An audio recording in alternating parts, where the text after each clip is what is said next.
Позиционный лидер управлять еткisi келет. Ал конустун эң үстүнө чыгып алып кеткиси келет. Чокусуна. И сразу кулап түшөт.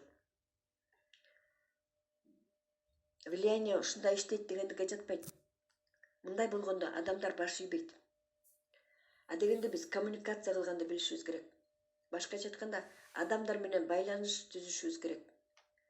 Адамдар менен байланыш түзүү конус силу боюнча биринчи ступень. Коммуникация искусствосын үйрөнүшүбүз керек. Бул адамдарды уга билүү, кызыктуу собеседник болгонду билүү, адамдар менен байланыш түзгөндү билүү, адамдар арасындагы музду эриткенди билүү. Экинчи ступень ценность. Баалуулук берүү керек адамдарга. Өзүңдүн эле пайдаңды ойлобой, адамдарга да пайда кылуу керек. Ошондо доверие, ишеним пайда болот. 90% адамда ишеним болгондо гана сенден сатып алышат же сага кошулат. Доверие, ишеним эң маанилүү сектор. Доверие жок болсо, сатуу болбойт. Доверияны адамдарга баалуулук, ценность бергенде гана алабыз. Баалуулук аркылуу биз ишенимге киребиз. Ошондо гана влияние болот. Башкача айтканда, влиять эте алабыз, то есть таасир бере алабыз. Товарыбызды сата алабыз, мисалы. Традиционный бизнесте сразу эле влияниеден башташат. Ошондуктан лидерликтин мындай тиби ийгиликсиз болот. Эгер конус силу боюнча карасак, чындыгы лидерлердин, признанный лидерлерди карасак, алар адегенде алар адамдар менен байланыш түзүшөт.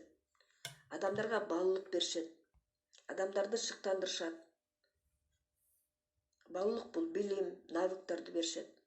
Убактысын беришет, сүйүү беришет. Ошондо гана доверие алышат. Андан кийин гана влияние болот. Ал эми позиционный лидер ылдыйкы ступенькалардан өтпөй туруп эле сразу чокусуна чыккысы келет. Адамдар менен кантип байланыш түзсө болот?